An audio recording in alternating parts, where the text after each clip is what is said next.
Hey everyone, I've got a fun critique for you about color and composition, but before I jump into that, I want to first talk about this main idea because I'm going to be dancing around this throughout the entire video. Is that in order to create harmony, we need to integrate contrast with connection. We like contrast because we can use it to amplify or distinguish the unique qualities of a thing. Blue looks more blue when it's surrounded by red, and we can better observe the qualities of light when it's shining in the darkness. Maybe there's some profound lesson for you there. But the contrast is often the thing that the artist wants the viewer to observe, a relationship to study. It could be the tension between humility and assertiveness, or peace in the midst of chaos. And to make this contrast most effective, we need connection. We need things that connect them together. We need a context to surround the problem. We need an environment that is believable where two things can exist in the same place. And it's often through that connection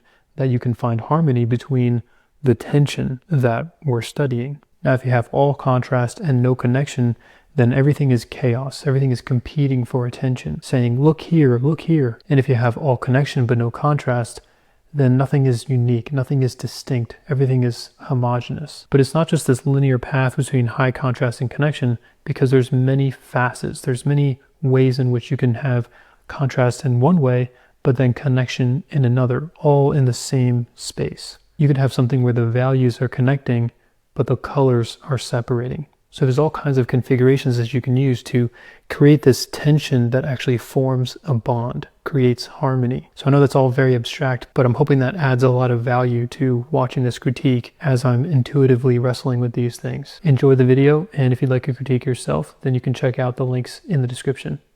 Hey Stekinox, thank you for sending in your work for a critique. Happy to share my thoughts. So from what I can pick up, I think my artwork lacks a sense of color to sell the mood that it's trying to convey, as I was trying to get a similar mood to the reference given. And I get mixed up in trying to understand how my local colors would look like under certain lighting conditions. Often my colors lack contrast and are very grayish, and I have to adjust the colors using post-processing filters. So your sense of form, your sense of lighting in general, I think is great. Really interesting composition too, with a lot of negative space and shapes that are very interesting and add a lot to the piece. Lots of really interesting details and things to take in. I really like how you bring in texture, more texture in the areas of the light. Very nice value control. But I do see that you want to kind of get more of this kind of ambient, almost like inverted color feeling, and we're not quite getting that in your scene. So I like to kind of look at, I feel like parameters is almost the word to start with, where you can kind of begin to understand things by looking at what is the most blank thing, what is the most colorful thing, what is the brightest thing, what's the darkest thing. The most colorful thing to me is the background. Even the blues that are in here don't feel quite as bright and colorful compared to this red. Like this red is turned up to the max pretty much. Yeah, I mean it really is. The blue on the other hand, it's very colorful, but being so dark, and actually yeah, see it's over here, it's not even over here per se, it's down in here, it's relatively gray compared to this red. So this red is the dominant force. We also have the lighting. Let's take a look at the lighting. Well, the light on our figure is very soft, kind of nondescript. For that reason, I feel like this is a lot flatter because the light is not as clear. But the light is, it feels gray. It's actually a blue, but it feels very gray. And it actually is very gray compared to the red. Because again, the red is way over here in saturation, and the blue that we're talking about is in here. So the background is colorful and the lights are gray. And then what's going on with the blue colors? Well, the blue here seems to be happening in generally darker values, except for a few areas like in here and here. There are a few selective color changes. They also help kind of create a sense of depth. If we think about the colors, this color, notice where it is on the color wheel. This is fairly far away from each other, almost complements. And then when we get into this blue, we're kind of going around, we're kind of nudging over this way. And so it feels like we're kind of taking this arc through here to get to red. And in fact, when we get back into here in depth, see how this is no longer blue, but it's actually a purple? It's as if we mix the blue and the red together to get this, which is then creating a sense of depth as this is now becoming part of that red background. Hopefully that's kind of making sense. So again, the background is this color, and then the light is this color, but it's very gray. It's like over here. And then as we're going deeper into the red background, colors are kind of arcing in this direction into blue and then into purple before it disappears into just nothing but redness. So in your composition, we have something a little bit different. The most colorful part of your painting is either here or here. This is more vivid. This is kind of taking more of a command over the composition, which is, creating a very different environment and a very different mood than the one that is happening over here. So if you wanted this to be like the dominant force in color, well, then maybe this would need to be relatively gray, similar to what we described here. Now also, this color is almost a complement of this, and this green is not quite a complement of that. So we're kind of here, and then we go, we're sort of here, and then we go into here. And maybe if we kind of swung down into here more, we would get more of a true complement to each other. So it's playing around with some colors. This is helping the colors pop out a little bit more just through the laws of complementary colors and things like that. So they're more separate from each other. Now, if you were going to, say, try to make this more grayed down and darker, it would start to get closer and closer to the environment that we have going on here. But the other thing to keep in mind is that, like, the whole figure is generally this blue color compared to the background. Your shadows in here, you're trying to connect. This has orange in it, and it looks like you're trying to connect orange into the environment, which makes perfect theoretical sense. But again, if you want to create this more of an inverted, I don't know how to describe it, but like this very non-realistic inverted feeling, we might want to deviate away from that into more of a color. So playing around once more, I kind of threw some more blue into there. The other painting was here and kind of going through this way, but now we're kind of up here, and I'm wondering if we should be kind of doing a little bit of this or something, or another way to think about it is we're actually just taking a longer swing from, like, let's say here all the way over to here compared to the other one. But here now we've got this kind of red color, which is now interacting with the environment, just like how this little pink is interacting with this red, and this blue is kind of setting off and kind of helping to establish this. And then all I would have to do really is just, if I just change this color into more of a red, we actually have captured pretty much the same composition as the other one, except for the fact that you've put a lot more emphasis in the light where this one has not. So you can kind of see how I'm thinking about and kind of breaking down the composition in a more structural matter to make sense of it. Now, if you were going to stick with, say, the orange color, that can be more subjective. Personally, I think there's something nice about kind of leaning more into the red here with the blue. This also, I think, has its own way of working quite well, but you can kind of see that, like, intentionally separating these colors from the background starts to give more of that mood that is going on in here by having less of a connection. Now, another potential issue that makes this a little bit easier to manage for the composition compared to this one is that there's not much depth in this as there is to this. Like, we've got a whole arm that's way back here, an arm back here. These things are more in front, and then this light comes back. In here, everything is kind of around the same area. So it's a little bit harder to make things blend in with each other. But let's say that we wanted, for whatever reason, I don't know if this is going to actually look good, but like if we wanted the head to start to fall back into space, maybe kind of washing with orange would start to add some depth into the scene. Maybe even some into here. In here, the blue in here is sort of helping this come more forward and working with this nicely. So now we've kind of created a sense of depth. Where you want that depth to go would be more of a matter of choice. Like maybe you want it to be, on planes like in here, if you want that to fall back. I think that has a nice effect.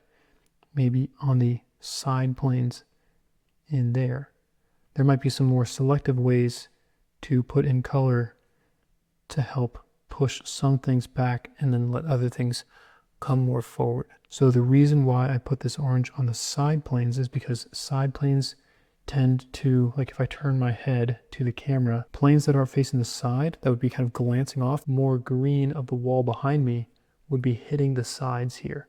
And so in the same way, putting this orange here on the sides is another way to create depth. Again, one of the big differences is just the amount of color in here and the amount of brightness. So this and this are kind of in competition with each other, right? If you wanted to make look more like this, you're gonna have to go darker in your colors and more gray relative. Now, I think that right now these are competing with each other. You've already put in a lot of work into here.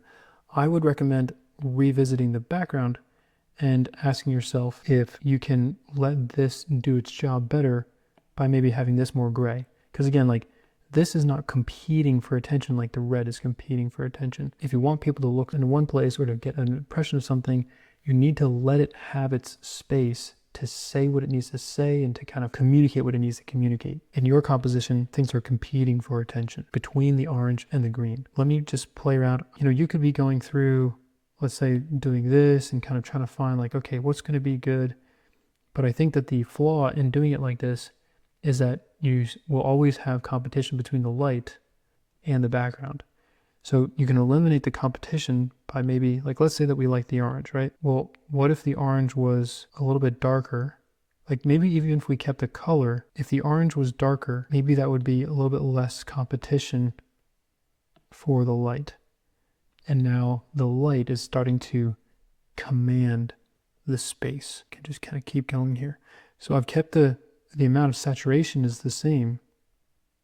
I feel like I can kind of breathe a little bit more now and imagine the space a little bit better when there's not two things competing for attention. Alternatively, you could decide that you want to keep the value, let's say, but you want to get a little bit less colorful so that the color of this will be dominant rather than, say, the value of it. So coming back to here, again, just kind of showing you different results. Even if I move over into here, I think it's still doing favors to the composition as far as giving more space for what you want to say and communicate. I think my values are kind of getting brighter, so I'm going to just drop that a little bit more. So I hope this is making sense as I'm kind of showing these different options to you. So don't be afraid of using gray relative to something else in order to let that thing that you want people to focus on really appear.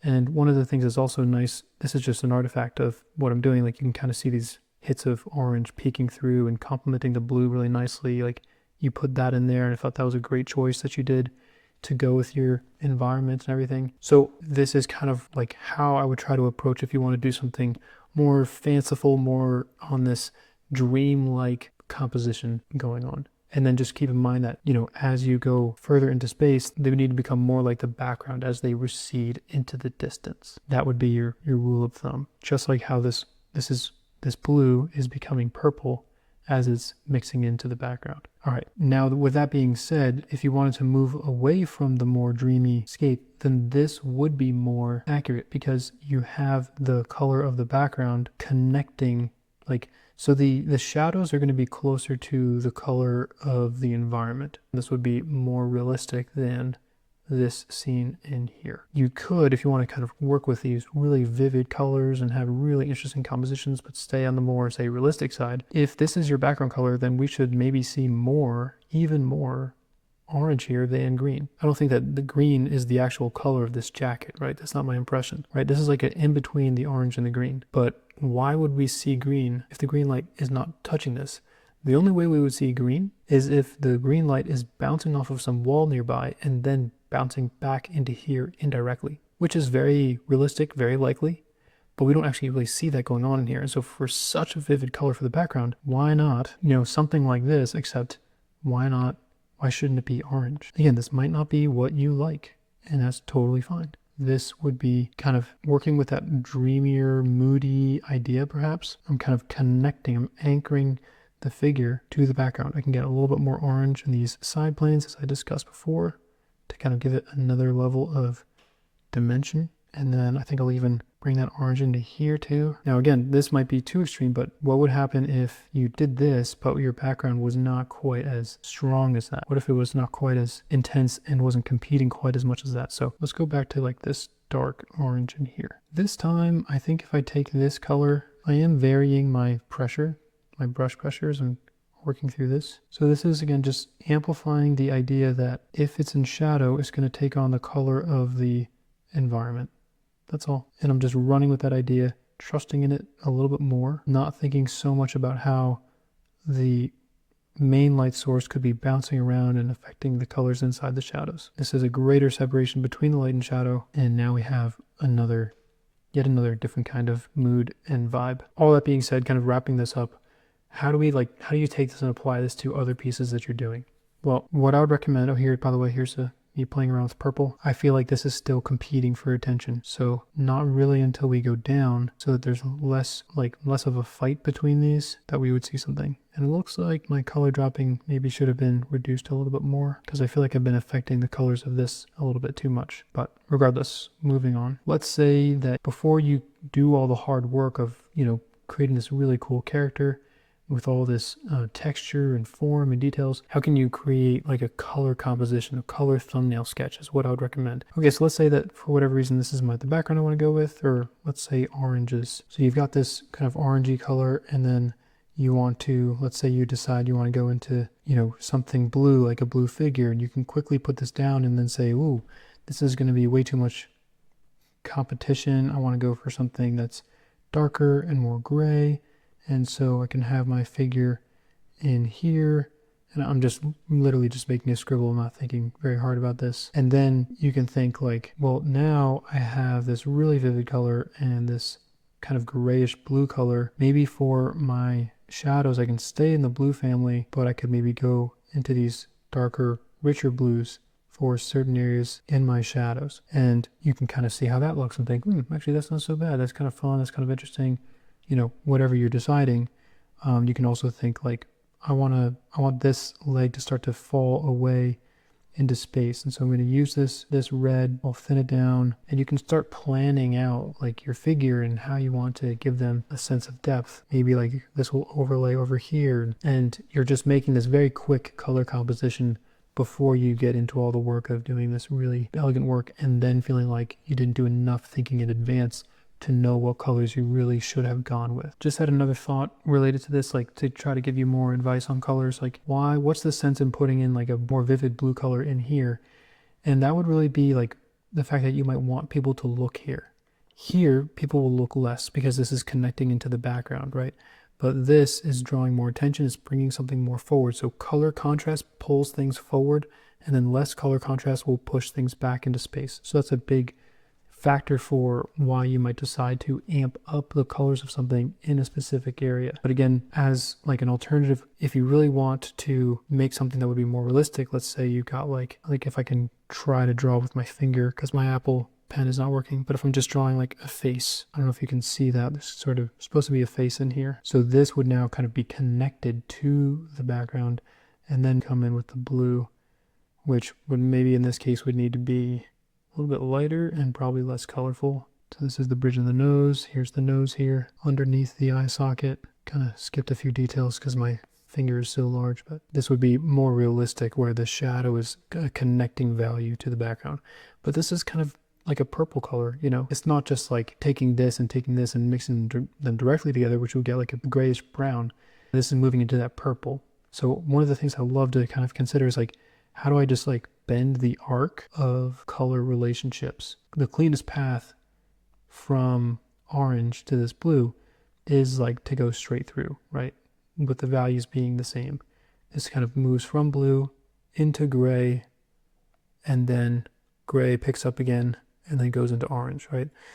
So that's like the fastest path. But if you take a detour and do this arc where you're kind of slowly changing color as you descend in value, then that could have very powerful impact. Keep up the great work. This is really cool, and I hope that you're encouraged as well because you're doing awesome things.